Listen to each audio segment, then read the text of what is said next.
Koddu.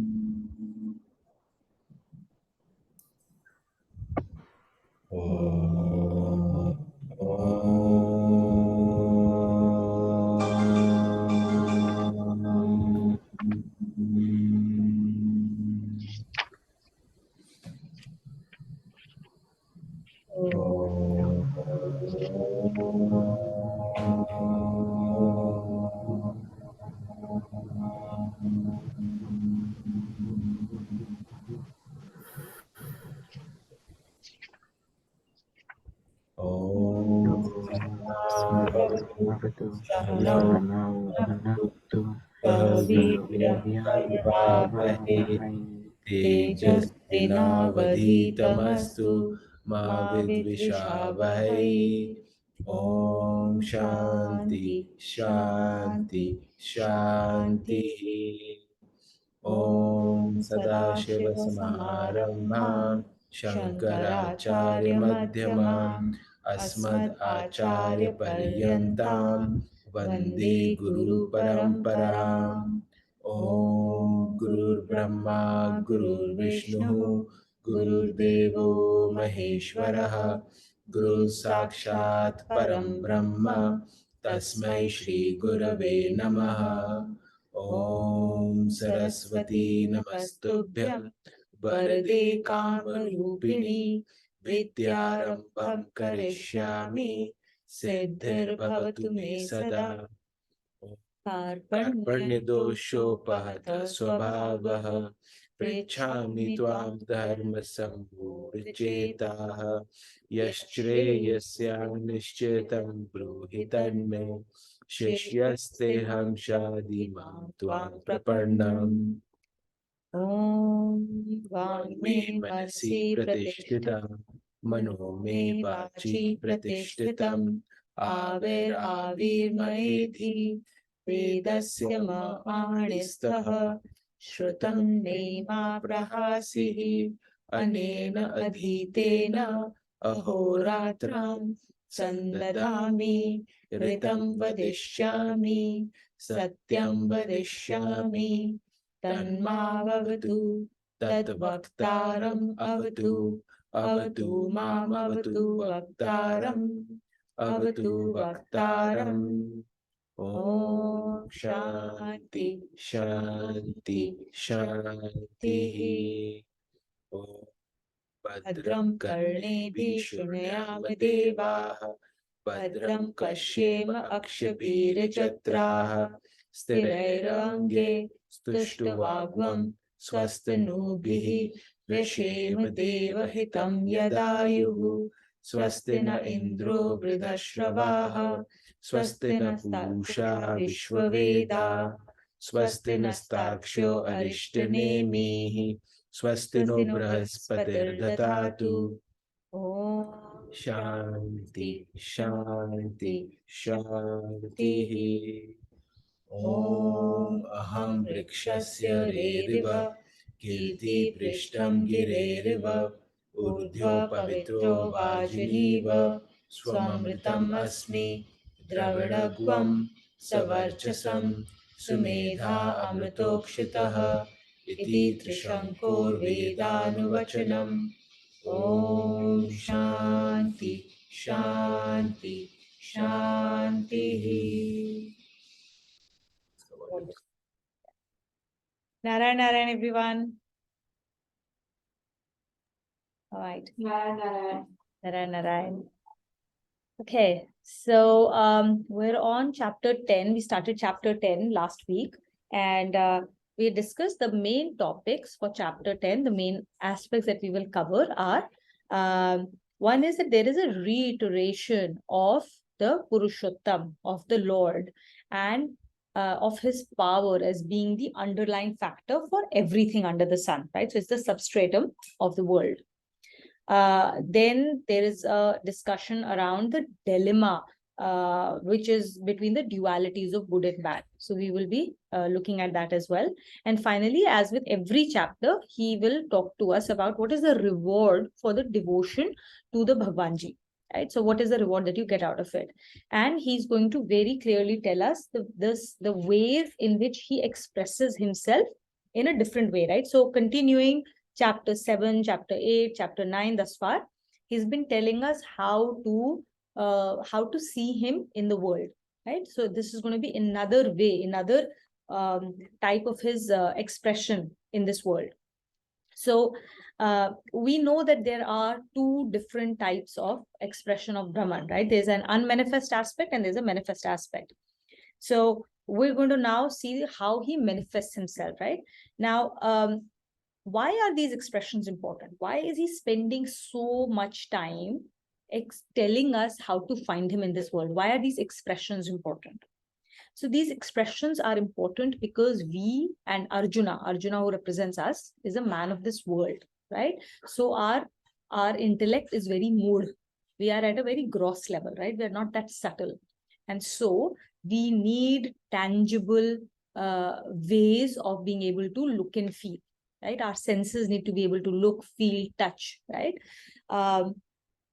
And so, and when we are living in this world, right? This world is so it's so easy to get entangled into it.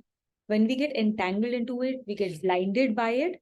And so even when Bhagwanji and his expressions are all around us, we are completely unable to see it. We're unable to see him around us, and that is what was called the greatest open secret in chapter 9.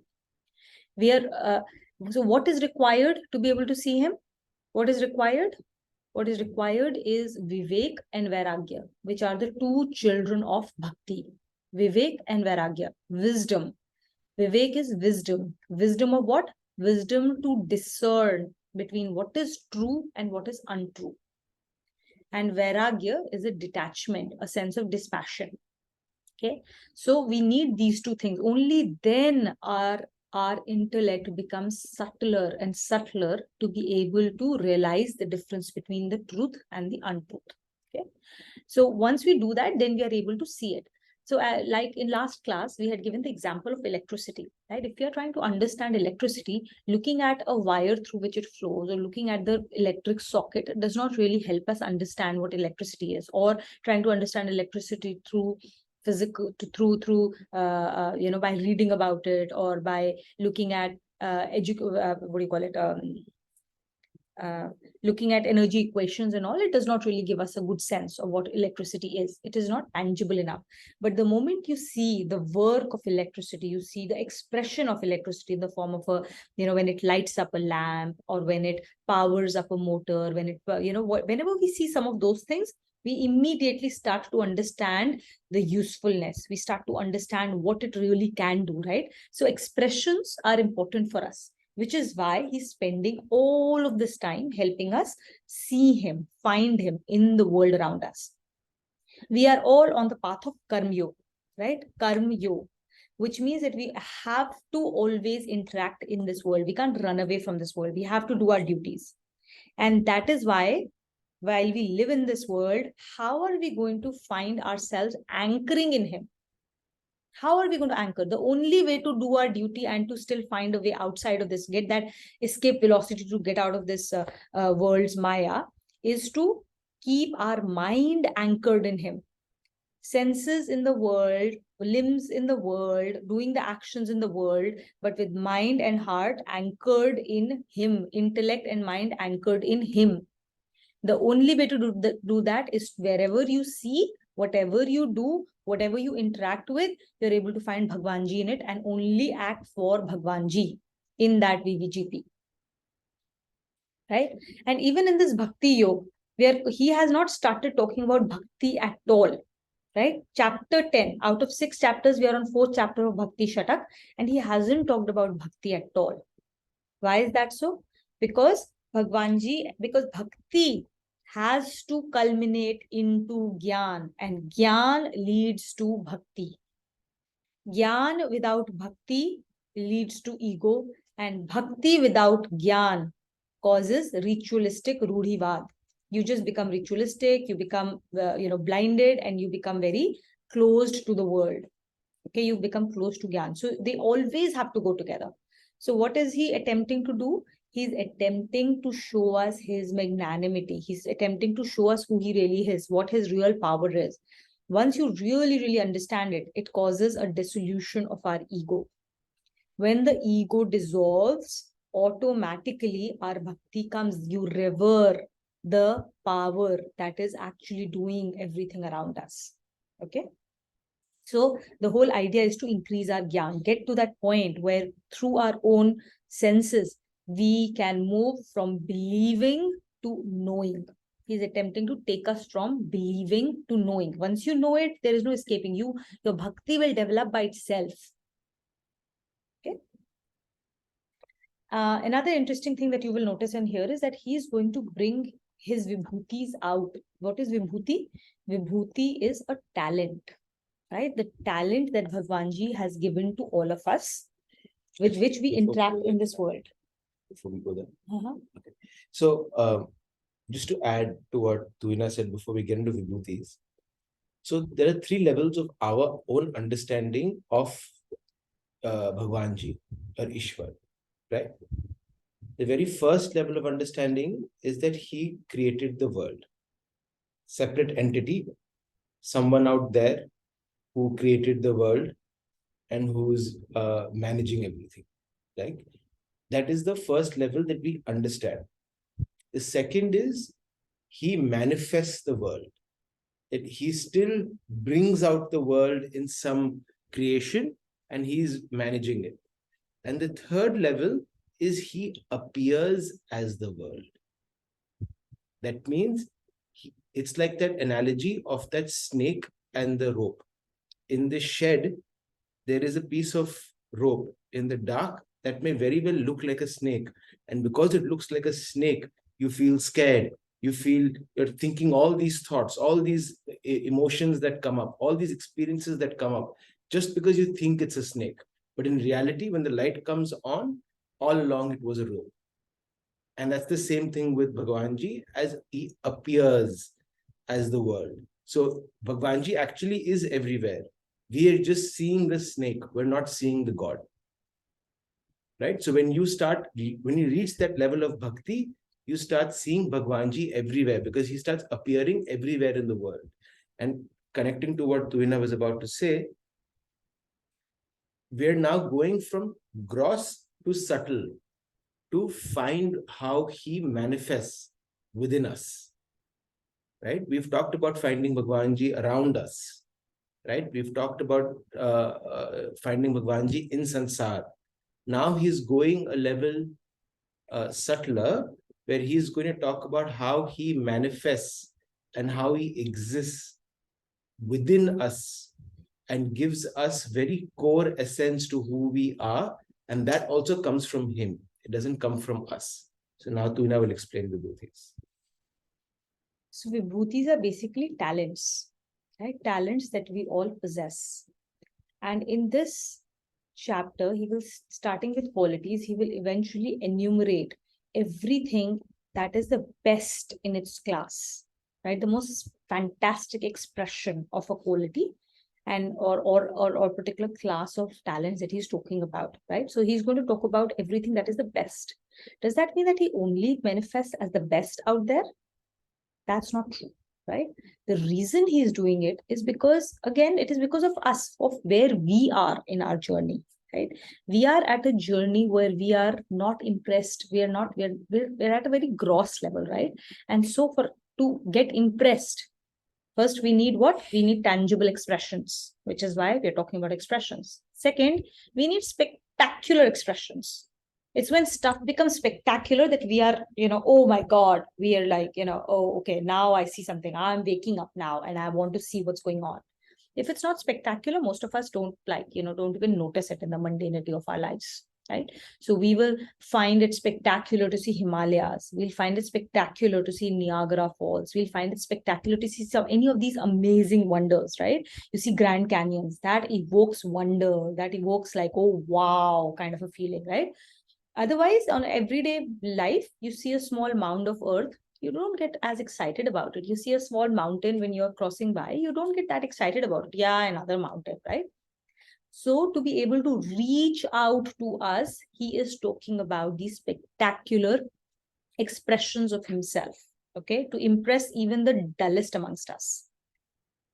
As we grow in our spiritual journey, we will start to see divinity not just in the most spectacular things, but also in smallest of the everyday daily life. Not just in the most beautiful rose, but also in a small flower that grows on the wayside that you may not even notice every day, right? So that is our journey. He's starting off with the higher, with the one that will like really capture our attention. But as we get subtler, we have to be able to see it in everyday mundane life. We should be able to see his expression, right? So that is going to be our journey. So now we read shloka 1, right? And We started shloka. Did we do shloka 2? yeah. Okay.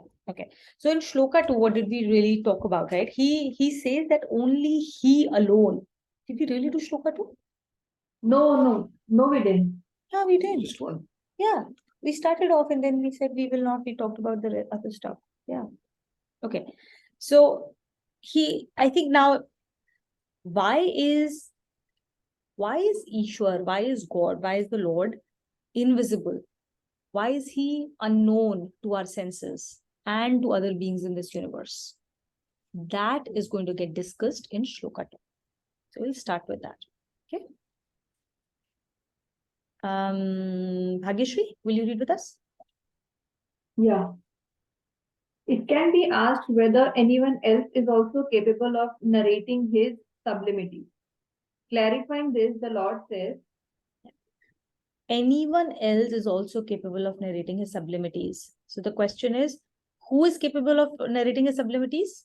Lord has always said, only I am capable of narrating my sublimities. Now the question is anyone else also capable when they are not able to see him? Right? That's what we learn now. So this is a very interesting point to contemplate on, right? Between shloka 2 and 3, he will kind of contradict himself. He will first say no one else is capable of narrating his sublimities, but in shloka 3, he will talk about how once you get to know him, you transcend the world and you're free of all sins, right? So it's a little bit of a contradiction. You can't talk about him, but you can know him. And this is the essence of what Bhagwanji is, Ishwar is. He is to be experienced by each and every one of us. It is not something that it's not logical. So it's not about narrating. It's not about how you talk about Bhagwanji. It's about how you experience him. God is to be experienced by all of us, which is also why God is a very personal experience. Your journey could be very different from your partner's journey.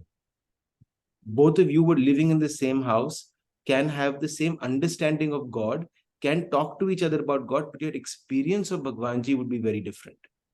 And that's why this is a personal, individual journey. And it's never a journey about you talking, listening, intellectualizing it. But it's about experiencing it by implementation. Yeah, Rituj. Just understanding the sublimities and just the subtle bit, like Shakespeare also said once that what's in a name, that which we call a rose by another name would smell as sweet. So, it's, you give the example of a rose and a flower, it's just that understanding the subtle rather than the gross. So that's what I thought when you said that. Yeah, absolutely. This whole chapter now will get subtler and subtler. Yeah. Okay, you can read. Na me vidu surganaha Name vidu surganaha prabhavam nama harshayah Prabhavam nama harshayah ahamadirhi devanam Ahama Dirhi Devanam Maharshinam cha sarvashah. Maharshinam cha Sarvashah. Na me viduhu. Viduhu is no. Surganaha means devatas, the gods. Prabhavam, coming into being, to make something come into being. Maharshayaha, the saints, the maharshis. Aham, I am. Dihi is the I am the prime cause. Devanam, of the gods. Maharshinam, all the great saints, the sages. Sarvashaha, in every way. So here's why we are going to now learn that if Sri Krishna ji is declaring that he alone can speak about his own glory, so why should that be the case? Why cannot someone else talk about his glories? This is the reason. Let's read. Neither the gods nor the great sages know how I evolved myself, for I am the prime cause of the gods and also of the great sages, Devatas and Maharshis. A mention has been made previously also about Devatas, gods. They are divine powers of the Lord who preside over the dispensation of his bounty for the welfare of all beings. In the Vedic lore, they are divided into several categories. The 11 Rudras, 8 Vasus, 12 Adityas, 21 Prajapatis, 49 Maruts, the duo of Ashwini Kumara and Indra, all these are included in the term Devata. All these entities would be explained at appropriate places in this chapter. By the word Rishi is meant a class of persons whose spiritual contemplation enables them to attain the highest level of consciousness and who thus earn the capability of realizing the highest spiritual truth. They are regarded as seers of mantras, and as such, they have the capability of enunciating those eternal and absolute verities, by a constant contemplation of which a person can attain the supreme state. Fortunate indeed are the residents of this country in which the rishis enunciated mantras and principles which can lead humanity to its ultimate welfare. In this shloka, the Lord says that such great sages too can comprehend his sublimities in part only, and even gods are not capable of comprehending them in totality.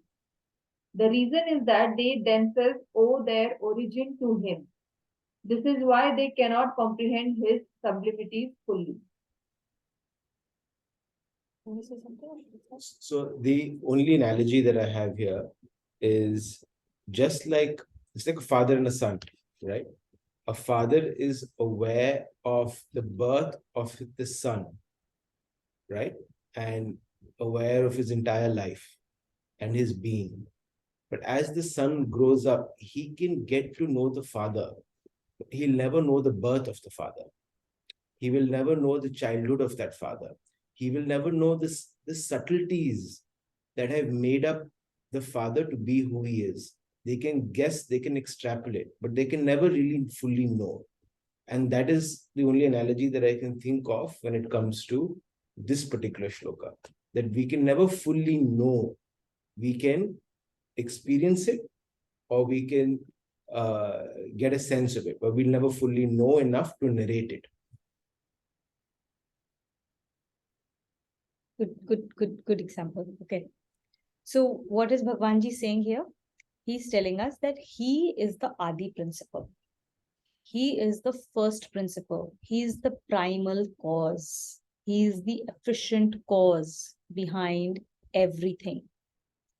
And when we say that he is the ultimate cause, the efficient cause, we basically are pointing to his unmanifest aspect, the unmanifest transcendental aspect, right? So we just saw that there are several different gods that have been talked about here, right? All of these gods at various points of time in our lives, you may have considered them to be these almighty, very, very powerful beings. And we've sometimes considered them to be Lord, right? So it's expected that, they should be able to talk about it. Naradji sings his glory, so he should be able to talk about it, or whether it is Shivji or Brahma, right? What Bhagwanji is telling us here is that even they were born from him. They are caused by him. However powerful they may be, they came into existence because of his power. The sages, the great saints, the maharshis of this world, they've been called seers of the mantras. Again, important, seers of the mantras. They did not create these mantras. Whenever we look at different types of sutras or different mantras, there's always a history behind them. Who saw them, who brought forth, and who gave them to humanity for our use, right? For our welfare. They are seers of the mantras. They are not creators of mantras. Mantras were created by the Lord. And how were they created by the Lord? Through the power of Shivji. Shivji gave all the mantras to this world. Okay. And the saints, because of their tap, they are able to transcend themselves beyond the five senses, beyond the bodies they have. And they are able to come out, have that subtle level of intellect that they can start to see the glory of the Lord. And they are able to see the mantras and then bring them back into the world and give them to us. Okay. But even with that power, they are created by the Lord himself. Right? And so if they all have come into existence after Ishvara, they are not able to clearly fathom the real nature of Ishvara. Right? So to extend the example that Abhinav gave, another example would be if you had to really understand a corporation, right, a startup, you can talk to all the employees in the startup. Okay, you can read all the history. You can track down even the original employees and get the story from them, what it was like in those first days, right? You can get all of those details from these people. But to really know what really happened before the corporation was even set up, that company was set up, what was going on behind the scenes, or for all of that, you have to go to the founder only. Only the founder can tell you. Even the original employees will not be able to give you the detail as the founder will be able to give you about the genesis of that startup. So only the founder knows the tiniest of the details. A lot of them maybe, like even the original employees might know they know everything, but they may not know everything. Only the founder will know what was going on in his mind when the company was set up. So you have to go back to the founder. So to give this example, basically, what we are trying to say is if Ishwar is the ultimate cause, if he is the ultimate efficient cause of this universe, and everything in this universe is an effect of him, so an effect can never know the cause in its totality. An effect can never know the cause in totality. So even the most qualified person, whether it's a god or Maharshi, will not be able to expound the glories of Ishwar, of the God, as he himself can. And so, what are we trying to get to here? That Lord has spoken this Gita himself through the form of Sri Krishna. This teaching is a Purushaya. It is not authored by a human being. No human being can think of, create, or do any such thing. A human being who has put his pen to paper to bring this to light is only a seer of this. It is authored by Sri Krishna alone. It has come from him directly. These are very divine words. Okay, it has come from him directly. It has not come from any human being. That's how divine Gita is. Yeah, Rituj.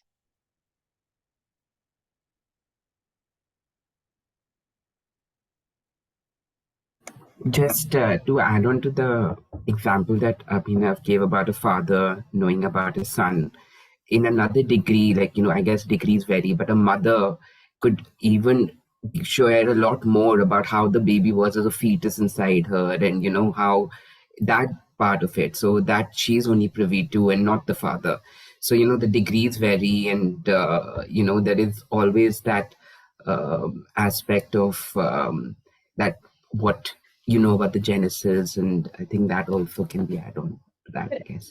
So Yes, yes. Maharshi, Mother is exactly. better than father. I agree. No worries. And that's true. My mother always Trump. That's okay. Yes. So ultimately, the point is that whether it is the father who's 1 degree further away, whether it is the mother, but ultimately, even a mother is not the efficient cause of it all, right? Mhm. So similarly, whether it is a Maharshi or a step closer to Bhagwanji, which is the gods, even they came after, is what is being said here. Even True. they do not know, because they Yeah, are yeah.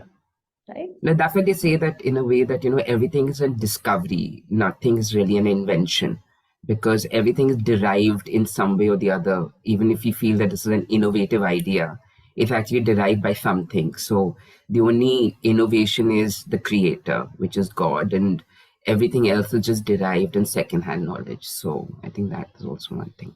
Absolutely, absolutely. So the only one who creates anything is Bhagwanji. So if he's the only one who creates everything, then what do we create? What do we create?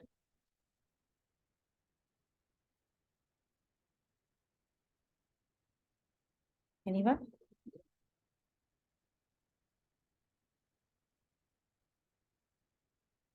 We only create limitations. We only create limitations in our lives. So our job is to pull these limitations down. If we are connected with the Lord, then we are an unlimited soul with unlimited power, unlimited love, unlimited empathy, compassion.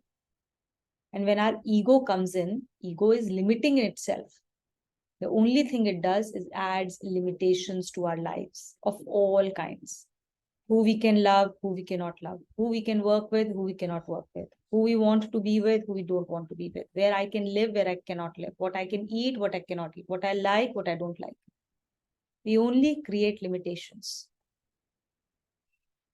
And that's another piece that we will look at in the next shloka 3, of how we need to dissolve the ego, and how dissolving the ego, how ego is the sinner, right? So we are going to talk about that.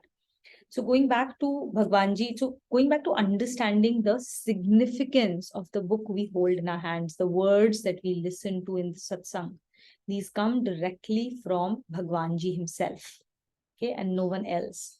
So understand that magnanimity of what we are reading and learning. As we hear a lot more about these glories of Ishwar through this chapter, we will get more and more understanding into the word that I've been using, the ultimate cause. What does it really mean? We'll develop that better understanding. And to prepare for this, let's create a picture. The picture is that of a pot, right? So when you're trying to create a pot creates a pot, right? It is created with two things. One is the set of materials. There's clay, there is water that is used to create the clay, to create the pot. This clay and water, these are called the material cause of the pot, the material cause. But along with this, if you put water and clay together, will that transform itself into the pot? It won't. By itself, it cannot. It will just sit there. So you need a second ingredient. That second ingredient is the potter, the intelligence of the potter. So gross level, you can say it's the potter. Get a little bit deeper, you say it's the intelligence of the potter that puts all of this together and creates the pot. This is the efficient cause of the pot, the ultimate cause of the pot, that which brings it together. Okay. We are going to use this example through the rest of the chapter to understand the concept of ultimate cause even better, right? All right. So we'll go to next shloka. Anmol, will you read with us? The Lord now speaks of the gain which accrues by comprehending the splendid power of His sublimity. Yo mama jamanadim cha Yo mama jamanadincha Vetti loka maheshwaram Vetti loka maheshwaram Asammudha samartyeshu asammudah samarteshu Sarva papai pramuchyate. sarva papai pramuchyate. Yo, who, jo. Mama, mujhko. Mujhko as in like me, knows me. Mujhko janta hai. Knows me. Ajanma, one who is ever unborn. Anadi, one that has no start. Cha is and. Veti, tattvako, the essence. Loka Maheshwaram, Lord of the worlds, Lord of all beings. Asammudha, without delusion. Because moodha means, sammudha means delusion. So, without delusion, with knowledge. Martyeshu. Martyeshu is manushya mein, amongst the people. Sarva pape, from all sins. Pramuchyate, mukt ho jata hai, is freed.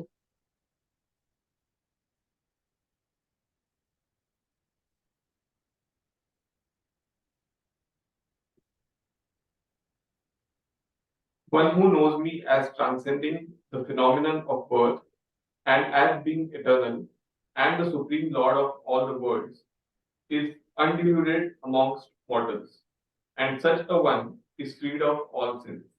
So, just one thing before we continue. Coming to my earlier thing, right? The connection here very clearly states now God's Lord speaks of the gain which accrues by comprehending the splendid. And in the previous connection, it was narrating his sublimities.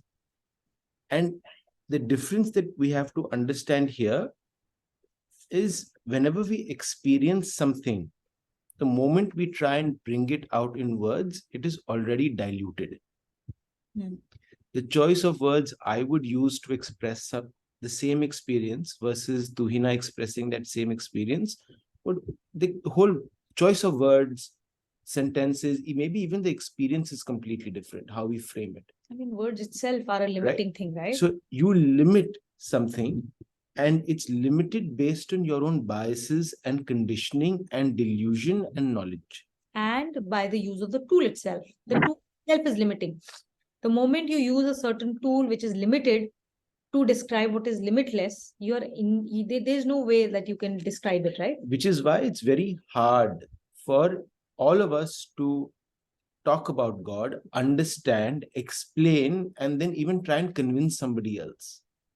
Because it is not a conversation.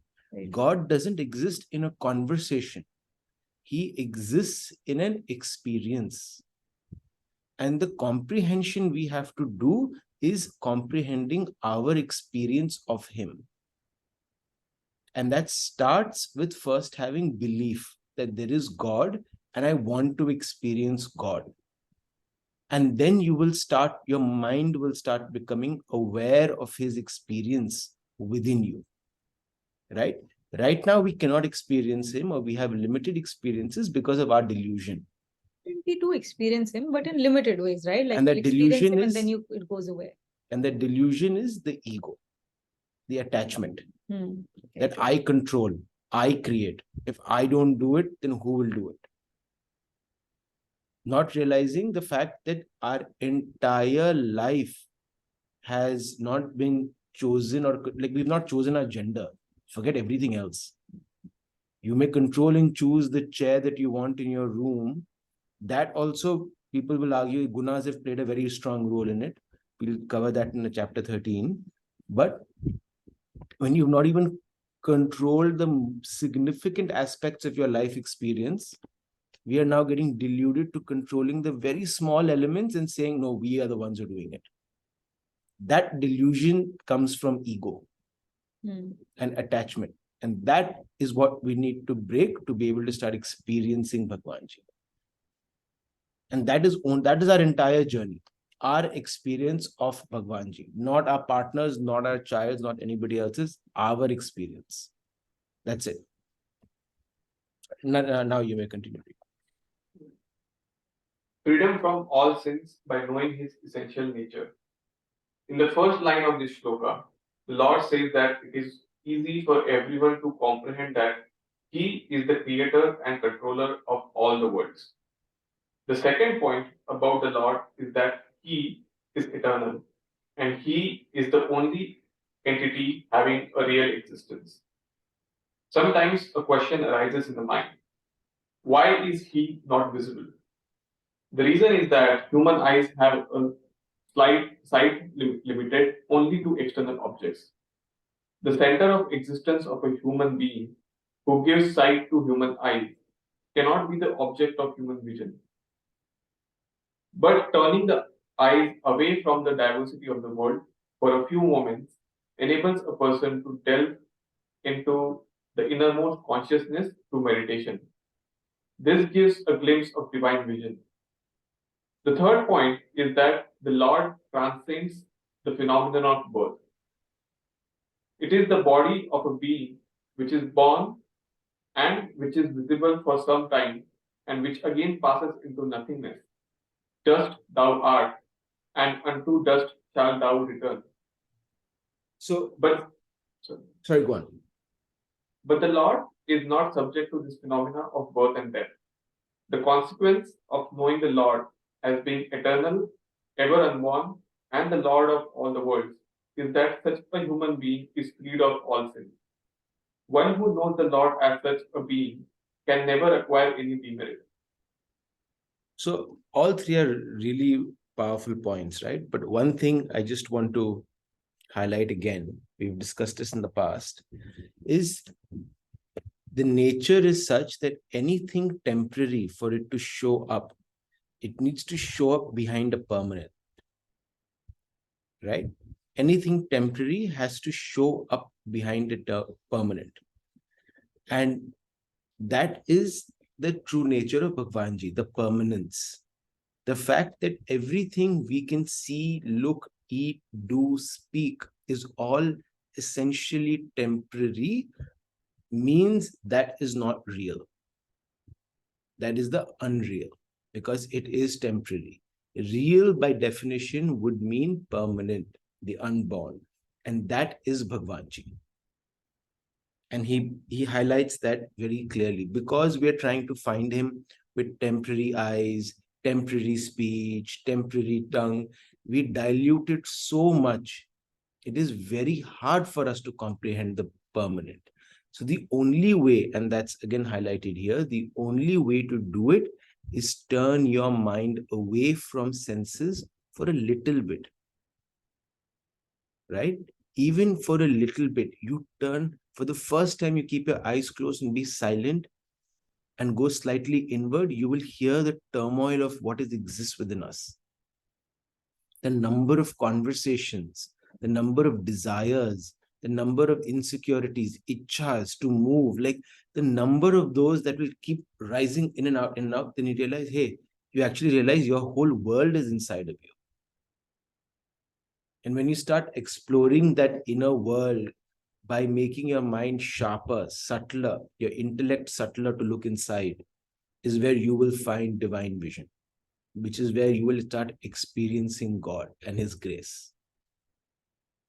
Otherwise, it's your whole life is a transaction between you and Sansara. Everything in your life is a transaction. And that's all a jhoot. And that's all Asatya. temporary. Asatya. So you're living your life chasing transactions and trying to optimize transactions, but you're actually not experiencing. Optimize transactions that are untrue in the first place. What is the biggest avidya? The biggest avidya is to expect that you will get happiness from this world. That is the biggest ignorance. That's the biggest delusion. It's a mirage that we keep running after, and it's a mirage. It's untrue. You will never get it there. Right? That's the biggest delusion. That's the avidya. So Bhagwanji is telling us that the one in whom a devotion reaches its pinnacle, right? When your bhakti reaches a pinnacle, bhakti's two sons are born, which is vairagya and wisdom, vivek. The one in whom the vivek has become awakened. What is vivek? It is the power of discrimination. Power of discrimination of right versus wrong, true versus untrue, right? There's a massive emphasis on vivek, on wisdom, all through Gita. Again, and even within the concept of, even within the sex test of bhakti, we are talking about vivek, about using a sharpened intellect. Why are we emphasizing on this again and again? Because it's important for us to know that we have to unlearn so much that we have learned through our lives. We have always associated bhakti where, you know, you put your brain aside, you put your intellect aside, you stop questioning. You know, that's the form of bhakti we have seen in our lives. Follow rituals blindly, don't ask questions, right? This is a lot of unlearning we have to do. That is not the bhakti Bhagwanji is talking about. Bhakti has to culminate in a very sharpened intellect that is able to discern between what is true and what is untrue. Massive, massive emphasis on that. Without Gyan, without this wisdom, without this Vivek, there is no bhakti. Okay? And what happens? When we have that discrimination and when we can start to discern between truth and untruth, then what happens? We can start to see that ego is the untrue aspect of things. It's the transient. We can start to see what ego is. When you start to understand what is ego and how transient it is, and you understand that it is the untruth part of it, it starts to get dissolved. And when your ego dissolves, all your sins get dissolved. That's what he's saying in the end, right? How does that happen? How does the dissolution of ego makes you pap mukt? How does that happen? Why is he saying that? Any thoughts?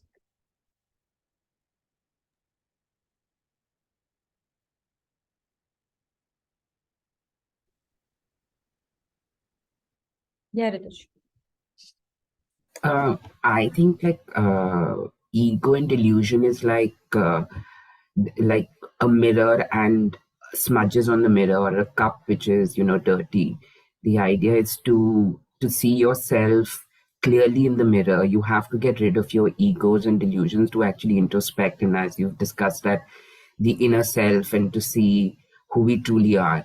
Because I think that we in a way it makes me, and I think oneself, as I started the Gita journey, I've realized so much more the flaws which are in me, because I used to see them in other people, but now clearly they were all in me. That's why I was identifying them. So that ego of seeing that and being able to identify it, I think you feel a lot worse when you start Gita, because you realize that, oh my God, that these are the flaws that are in you, and there's so much to work. So I think that is important, to that we have to get rid of that ego to stay connected, and I think that's important. So. Okay. There's something that I want to dwell a little bit deeper on. Thank you for sharing with us. Any other thoughts? Why would you become free from all sins when you drop ego? We've done this in the first 6 chapters, right? So first 6 chapters is all about karmi yoga, yajna bhav, dropping of ego. But why? Why do we become sinless? How can we become sinless because of that one thing?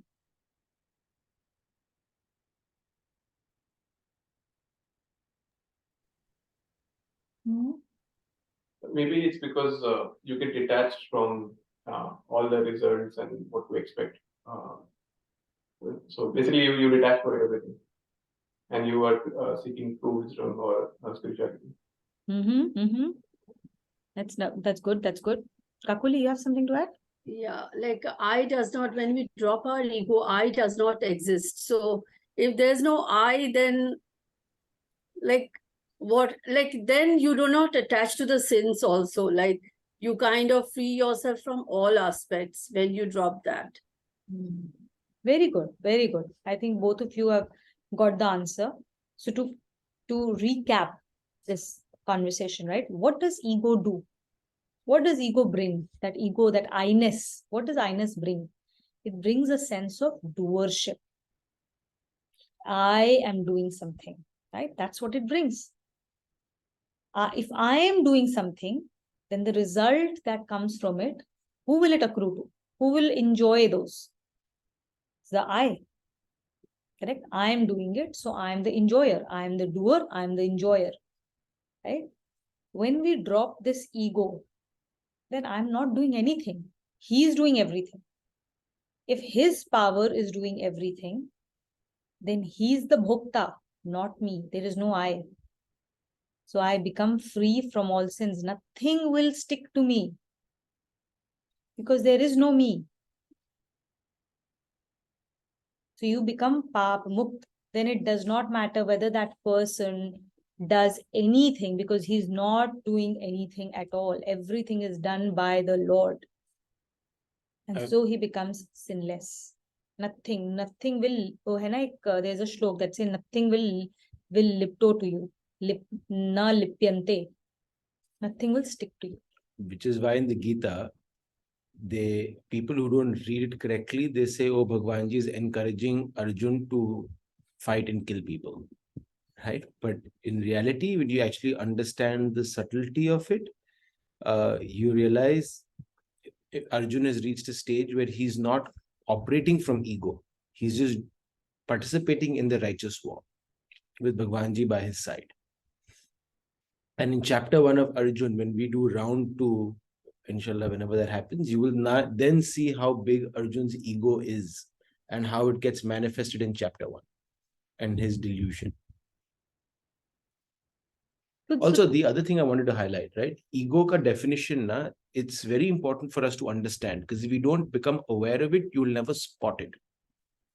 Ego manifests in 2 ways. So like Tuina said, the main purpose of ego is to create distinctive character. It's like a product in a supermarket. You have 1,000 salsa bottles there or 100 salsa bottles there, but how are they distinguished? By the barcode scan. So every barcode has a unique serial number, and that's how it is distinguished, right? Ego is that distinctive factor so that we can operate in this world and be efficient by being different, but as well as working together, right? That's the purpose of ego. Now, how do you identify ego? By 2 things. One, the moment you say I, me, mine, my house, my car, my children, right? For me, I want this for my pleasure. The moment you become aware of using the word I and my, because nothing is mine, everything is Bhagwanji's, and everything has come temporarily as a prasad for us to do a duty, and then it will be taken away. Nothing is more than that, right? So that's one. And the second is getting into conversations of right and wrong. I am right, he is wrong. Oh, yeah. That is right, I am wrong. No, I didn't do anything, it's his fault. That is the other way ego rears its ugly head. The right and wrong, very, very good and point. Right and wrong exists almost in every conversation of ours as we judge. Yeah, judgment starts from ego only. It starts from a place of ego. So you see somebody walking, how can he wear that dress here? So inappropriate. Right and wrong. Ego. So all these conversations just fuel the ego further and take you away from divinity. Right? I just wanted all of us to be consistently aware of this, because this is our lifelong journey, to keep these 2 things in check. Right, wrong, which results in judgment, and I, me, and ownership. Yeah, even so I think at some point of time, no, all of us will be able to drop this grosser level of I, me, myself, mine very, very quickly. Okay, and it gets replaced with a worse form of ego, where we start to use spirituality for our material gains. I want this not for myself, but for others. But ultimately, I want it for myself and my game. Spiritual materialism. Very, very quickly it will seep in. Our ego is very crafty. It has a very strong instinct to live. So it is going to create a constant conversation with you, and it will mold itself. It will change itself constantly to stay alive. Very soon that spiritual materialism will come in, wherein you start to use God for your material benefits, hiding behind that, oh, I'm doing this with Yagya Bhav. Start to ask yourself those questions. The more you question yourself, the more you do Swadhyay, the more you do Manan and Nidhidhyasan, you will uncover those layers in yourself. And they will melt away as you become aware. Because once you become aware, you can never become unaware. It's the nature of knowledge. Once the butter has been churned out of milk, it can never go back into being milk again. Okay. There's one more point that I wanted to talk about, the one that Rituj had brought up. What was it? Yes. So when we look at ourselves, right, like Rituj said, we look at ourselves, Gita asks us to look at ourselves, and we become more and more aware of all the flaws inside of us, and we become aware that everything that we've been projecting to the world and saying this exists in this person and this person and this situation, they are all pointing back to me. It's just a mirror, right? The world is a mirror of who I am. Everything that is external to me is a reflection of myself. I have created the world around me. I have attracted the VVGP around me by creating them through my internal state of being. So once you start to understand that, oh my God, like, yeah, we have this massive jolt. Oh my goodness. And not everybody is, first of all, able to accept that in the first place, because it's a lot of responsibility, right? To realize that, oh my God, now I can't blame anybody. I can't blame my spouse. I can't blame my parents. I can't blame my company. I can't blame my boss. I can't blame my friends. I can't blame my country. I can't blame the country's politicians. I can't blame anything. I can't blame the police. I can't blame the system. I can't blame anything. I am part of it. I have created it actively. I'm the only creator. Aham Brahmasmi. When you realize that, then that whole feeling of, that, oh my God, like what a terrible person I am, right? Again, a wrong way to look at it. Aham Brahmasmi. I am not this body. I am not this mind. I am not this intellect. I am not these senses. When you look at inside your house and you discover dirt in your house, it does not make you dirty. You're not dirty. Your house is dirty. You have to look inside and find that dirt to be able to clean it out. So be kind to yourself. You're not dirty. Your house is dirty. Good, you're finding the dirt so that you can clean it up. Also be kind to your spouses when they're dirty. Yeah. When their house is dirty. When They their are house not is dirty. dirty. Their house is dirty. But it starts with ourselves. Yeah. So when you said that we should detach from the sense of doership, I am not the doer, then who is the doer? Are we saying that God is the doer? God is the doer. He's the only efficient cause of everything. As long as we don't put ourselves in the middle, we don't put our ego in the middle. Right? He's the efficient cause. And then, so this is another thing that we will start to see in shloka 4 and 5. When we read that, we will see what aspects are created of him and represent him, whereas the other aspects are born when we block his energy. Okay, and being able to recognize that, because otherwise it's very easy for us to say, oh yeah, he's the efficient cause of everything, and then take all our problems, all the ills, all the issues, and then say it is born because of him. He's the efficient cause, no? Let's not take any responsibility. Very easy to go down that route the moment we get into this conversation, right? And Bhagwanji knows us. He knows how we think. So he's going to clarify that in the very next shloka now. Yes, Kakul. You're on mute. Sorry, I don't know whether what I'm bringing up is part of this extension of this, but it just came to my mind. So recently I was at Swamiji's ashram, and it's an ashram in a very remote place. So I'm guessing, and I hope that everyone who is there really believes in his teachings and have heard him and they're into him, because last 1.5 hours is kind of an completely inaccessible road. It's a muddy road in the hills. You have your heart in the mouth if you don't know about that. Now, one very strange thing which I noticed, and I wanted to bring this up, is that so this is the temple where Sri Hari is, and Swamiji enters that temple at 6:30. So first day we were there, and then I saw something strange, is that people chopes with their shawls, with their something to get the seat from where Swamiji enters. So my question, so what I am thinking as we were speaking right now, if we believe so much in him, and I mean, just to take it, because I saw that the next 2 days, I also did that because I wanted to sit near where he is and do pranam and just see him smile, if he's smiling at me, that kind of, but then that is ego, right? I mean, we are in a place which is so secluded from everything. All you have in the ashram is that temple. You are just, and you see glimpses of, you don't see the swamis around. So either you're in the library or the temple or the bookshop, or you're on your own. That's about it. In that kind of ambience also, our nature like comes up where we want to be, before anyone else. And even after doing a year or more of Gita, when I saw first day, I also did the same, because, I thought I'm losing out. Now we do that in the workplace also. Like, you want to stand out. Then you say, oh, this is workplace, it's fine. I mean, but that's not me. But here, how do you say that's not me? I mean, you're just trying to vie for his attention.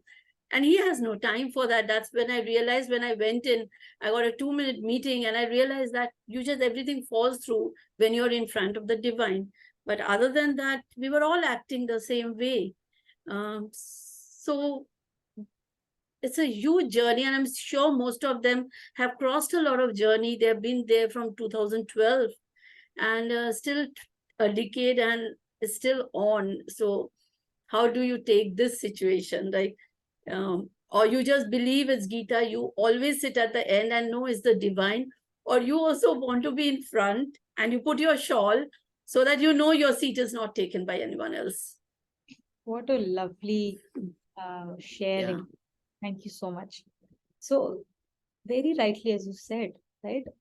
It does not matter where you are. If you're in your workplace, or if you are in a divine place like Swamiji's ashram, if you are internally tied to body consciousness, you will behave from that space, right? Ego will manifest everywhere. And this is a very clear manifestation of ego, right? It's I, me, myself. I have to vie for his attention, right? Someone else who's sitting there, if he takes my place, is different from me. If they get his ashirvad, then I am not getting one. They are getting it. They are different from me. This is exactly the job of ego. I, me, myself, the limitation it creates. My life is this little thing around me.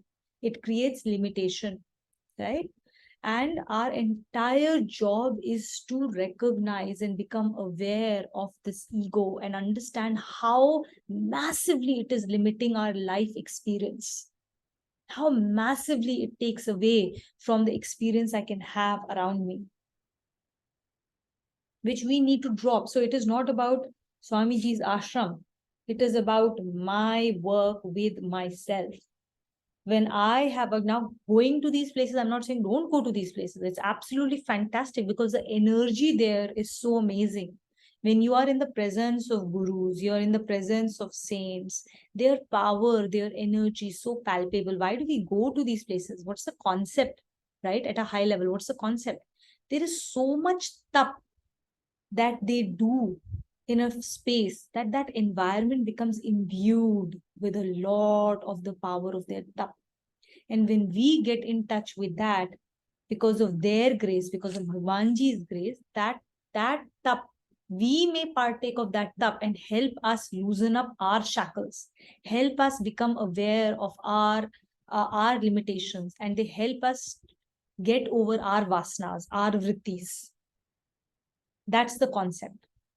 It's the same thing when we go into our puja house and we are constantly doing puja with the right bhav, that place will acquire its own energy.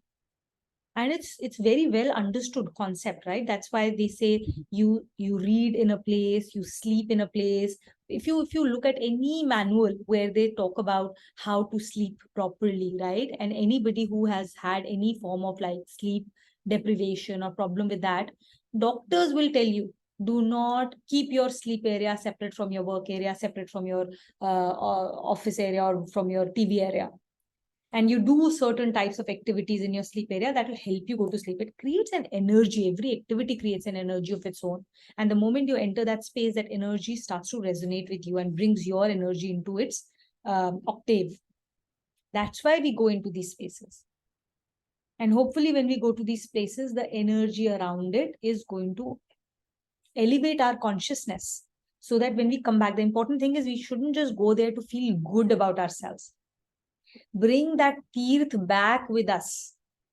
If all we've done is gone there and we have felt good for those few moments and we've come back, तो हमने क्या किया? We have converted the yoga into bhog.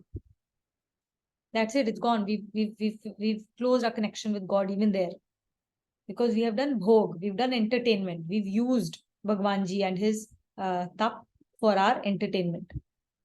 Okay, or Papa Kru kariye. Instead, we have to bring that teeth back with us. What did you learn about yourself? What awareness came into you? How did your consciousness get elevated? And how did you bring it back into this world? So that now you can access that higher consciousness again and again in the world every day, in the everyday world. That's the most important thing we should ask ourselves when we visit a temple, when we visit a tirth place, when we visit a saint. What am I bringing back? That tirth must come back with me. That's the only form of yoga. Otherwise, we've not connected. We've done bhog. Just so again, I think beautiful sharing. And I think you yourself, I think, were 99% there in your thinking and in your observation and contemplation. Exactly. I don't think I can add much more than what Tuvina has now added. But one thing to be aware of is our ego and our Rajuguni Bhav, which is the dynamism that we use to transact in this world, right? That's called Rajuguni Bhav. That is so deeply ingrained in us, but it never results in any sort of enlightenment or happiness. I will take your example. You reached that place at 6 o'clock. You found a place to keep your shawl, and it was 30 paces away from where he sits. But it's right next to where he enters. So you're very happy. And you feel you've got a very good darshan, ye wo. At night, when you go to sleep, I say, you know what, I want 10 paces away from where he sits. So you'll wake up 15 minutes earlier. And then you will try and get there. And then you're like, see, I did so much better today. I went even closer to him. Like today's darshan was really good. Third day, you wake up at 6 o'clock, but all the paces are taken. What will happen? Irritation. Disappointment. So your entire purpose of going there, which is the spiritual sadhana, can very easily turn into a competition of, have I looked my best? Have I done my thing to get the maximum I can? And our society, the way it's right now in Kali Yuga designed, we've hide behind the garb of optimizing, maximizing, perfection, creating the very powerful words, very powerful drivers, but they all fuel ego and Rajuguni Bhav, not the Satvikta in us, right? So some of these words you'll understand better when we do chapter 13. But what I wanted to highlight is ego will definitely only manifest in greater desires till you come to his charan, and then you come to come to his charan also, then you'll be like, no, I want to sit where he sits. I want to be the only person at the charan there, at his feet. I don't want anybody else. It's competition, constant. And all of it comes from a space of what? Abhav. Right? It comes from a space of abhav. There is only limited attention that he has. There's a sense of lack. There's a universal sense of lack in this world. It is never enough.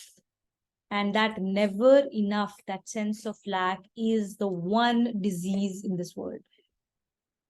It's only that one disease. There's a universal sense of lack, which fuels all our actions, because we always have to be something more.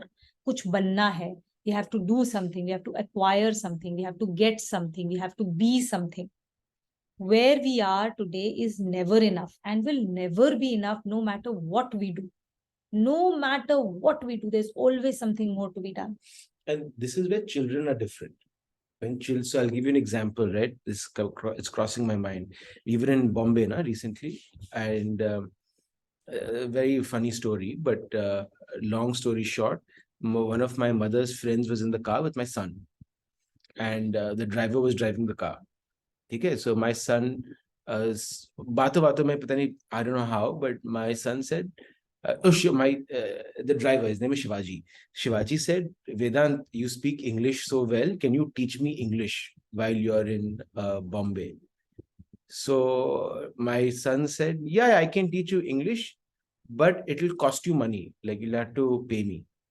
So he said, yeah, okay. How much?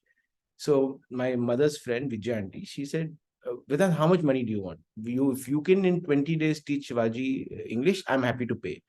He said 10 rupees. So Vijay auntie said, 10 rupees? This you take right now. She opened her purse, gave him 10 rupees. But take 10 rupees now, you teach him English. That's all I want.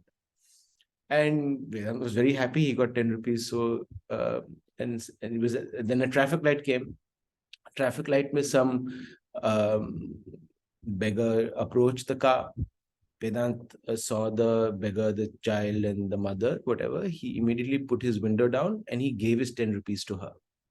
And he put the window up. Right?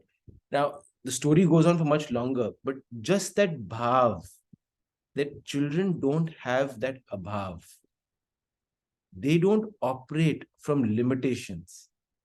Yeah, they have tantrums and they want things, etc. But they don't get it. They move on so fast into creating something else. Because they're operating out of happiness. And they cannot sense and understand limitations. We teach them limitations. Constantly. कि नहीं boss, 500 रुपए नहीं दे सकते आप उसको, 10 रुपए दो. Don't give 500 rupees to the beggar. Give only 10. Yeah, and to he this doesn't person, have a concept, right? And then correct. he say they don't have a concept. We have to teach them. Every time we go to India, whatever money Vedant has in hand, he doesn't have a concept. He'll open it and he'll give it to people. 100 rupees, 500 rupees. He's done everything. Whatever is in his hand, he'll give it to somebody because they need it, mama. They need it. Okay. Now because he comes from a space of that there is no lack in my life. I give it, I'll get more. And what do? In our That's fine. in our ego, we say, no, this is there. What do you mean by there is limitlessness? There is obviously not limitlessness. There is limitation of my resources. So I can't give 500 rupees because I don't have enough. The child doesn't understand. That's why it is. It's very easy to justify it like that. But actually, when you think about it, you will realize that we are the only ones who are constantly creating limitations. That's what I said at the beginning of the class. Bhagwanji is limitless. He is the only creator in this world. The only thing we create is limitations in our thoughts. And what are these limitations? Limiting thoughts, limiting beliefs. These are the limitations we create. We limit ourselves by saying what I can do, what I cannot do, what I deserve, what I don't deserve. And these are very important things to do manan and chintan over. How many times we don't think we are worthy of receiving something. We are not worthy of receiving love. We're not worthy of receiving respect for who we are. And so we have to constantly change. We constantly are trying to get that love, that approval, that respect from our spouses, our parents, our children, our people around us. Okay? Because we don't think we deserve it. Constant imposter syndrome. What if I get found out that I'm not as good as others think me to be? These are all limiting thoughts and limiting beliefs, and then they become our reality. Whatever we believe, aham brahmasmi, whatever you believe you will be, you are never wrong. Never wrong. I am always right. You're always right about your life and your experiences. What you believe, you will create around yourself. It will be true. 100%. Some of these things may take short time to manifest. Some of the other things will take longer time to manifest. But whatever you believe will become true of your life. I think I had once shared an example of how at one point of time when me and Abhinav had met, we were joking about the fact that he is the extrovert and I'm the introvert in the relationship. Okay. And we described the concept of extrovert as a person who takes energy. So when I remember when we were talking and I was like, no, I'm not an introvert. I'm an extrovert, right? Obviously, I'm an extrovert. I make friends easily. I'm all the time outside. I'm happy to be with people. And then he turned the whole thing around and he said, no, extroverts are people who get energy from others and introverts are people who get energy from being by themselves. And I was like, yeah, then I'm an introvert, right? But that's it. We labeled him an extrovert, labeled me an introvert.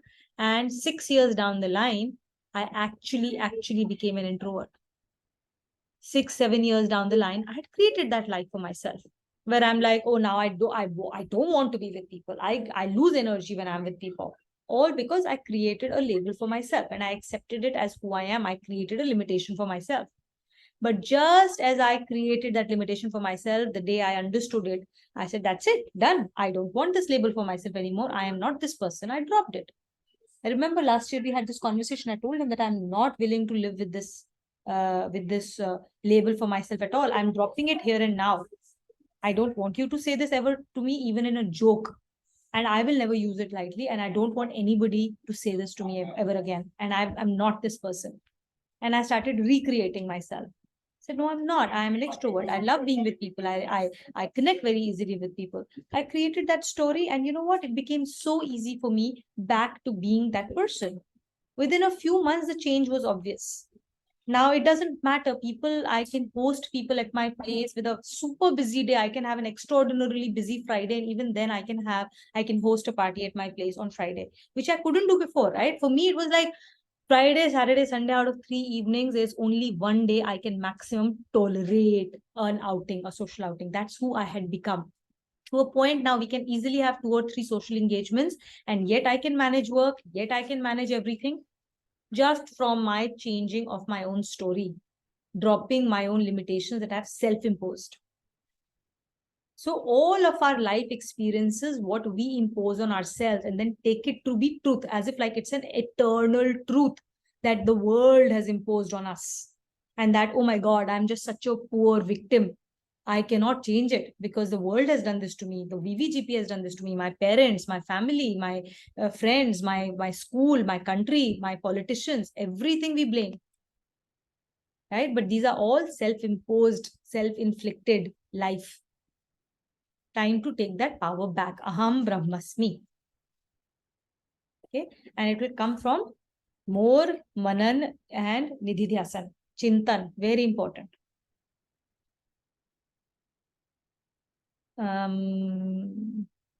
Should we do 4 and 5? We still have 10 minutes. Yeah, but 4 and 5 are very long. Yeah, it's a whole class in itself. Yeah, 4 and 5 are the whole class. 4, 5, and 6 probably. Maybe we should take it up in the next class. Okay. If you want, maybe we can just So- do 4. But it will be like half it. The next class is physical. Oh, Yeah, oh so yeah. it'll be good So if you next do class will be physical. Okay. So the we'll next do class, 100. just confirming, it's going to for all those Did in you confirm Singapore. on the chat? It was obvious what the But you date didn't is. confirm. I'll confirm on the chat. The next class is physical. So we'll do the satsang at our house. And for those remote, we will of course join Zoom as well. Okay. I'm actually might do a quick trip to India this week.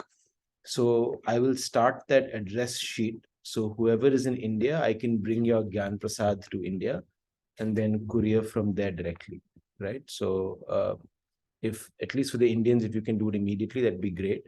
Nana, you can send me that sheet as well, and then I'll send it across to you. You can actually post it to my India address. Maybe we'll be going in July or something. I can pick it up. It's okay. I think here, I don't know the postal service. I'm not sure how. It might be difficult for you to post here, actually. Yeah. I mean, postal is postal, but whatever you feel comfortable. Yeah, right. Right. It's a couple of books and a chavi and a couple of other things. Wherever you feel comfortable. If you prefer India, then great. Otherwise, I'm happy to do Malta as well. Not a problem. Sure. Thank you. Amazing. Great. Since we do have a few minutes, should we do a round of takeaways in Sure. today's class? Yeah, shall we do a round of takeaways? What you've learned, what you've taken away, I that would be think great. before we do takeaways, I just want to acknowledge Rituj for consistently sharing takeaways. It takes effort, but more than effort, it takes commitment to distill and clarify what you've learned and write it down and share. And that sadhana, while it helps all of us remember what was discussed in class, I'm sure you're the greatest beneficiary because it forces you to bring it down to your level of practical understanding and implementation. My naman to you. And also to add on to that, it's also not a monologue, it's also a dialogue. So when I bring it out in the cosmos, then when others read it, they have a different perception to it as well. So maybe I've heard something wrong, or I've mananed on something which is, so that when there's that reflection also in the dialogue, that's always lovely, because at the end of it, it's a discourse conversation. It's not like, even as facilitators, when we respond, and there's a conversation, we learn in that thing. So that's always a thing. So that's 100%. And that's between a satsang and a pravachan, right? A pravachan is you'll go sit and then you have to take back and that's it. But a satsang is the fact that it can be a conversation around these principles, around these ideas, which help all of us grow. Right? Yeah, very fair. Yeah, anyone who'd like to start with takeaways?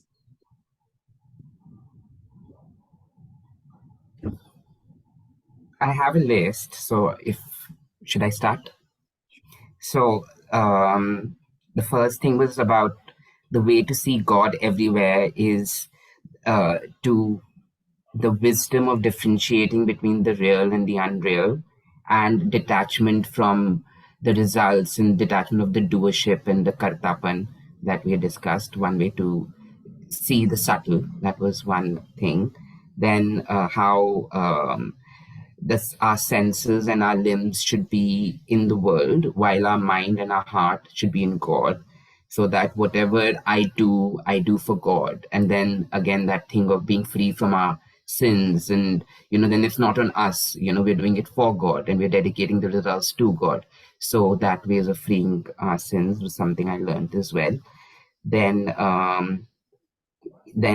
also from shifting the journeys, from shifting from believing to knowing, that was one thing. And how I need to also be mindful of the fact that I create the limitations, and I tend to put the labels upon myself. And as you had also shared about the introvert example of labeling yourself, and then just assuming that is how it is. But we need to, as people, need to learn to adapt to situations. And we are limitless. Our potential is, we are destined for, like, we have to manifest our divinity and help others manifest theirs. So that way of just keeping limitations in ourselves, and which makes me think that how in nature as well, everything is just so beautiful, but we tend to just it's man and humans which tend to create issues there, and they tend to destroy stuff, or they tend to, but everything else is just beautiful, like in the sense that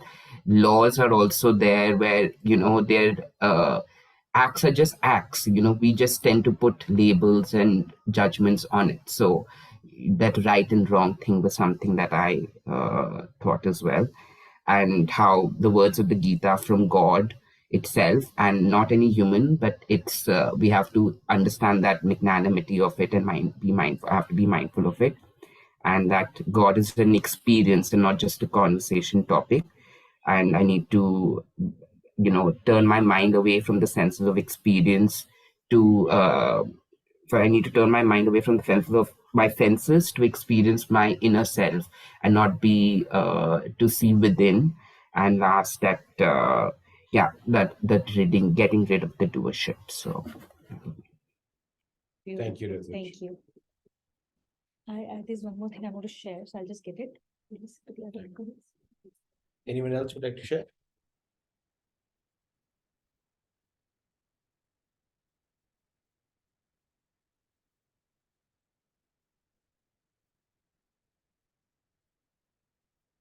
Anyone wants to take a stab?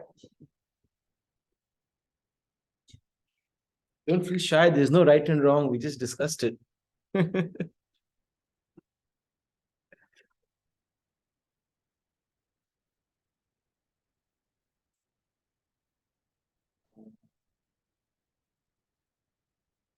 Can I ask, like, what's the experience right now? What's the hesitation in sharing?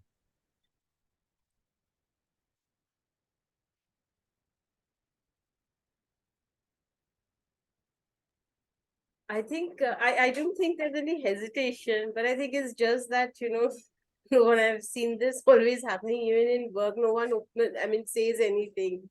I think is this just okay? It takes time to I think imbibe things also. I mean, you just can't come up with something, and then of course you also I think end up judging yourself, saying, "Ki, will I say the right thing? Will I not say the right thing?"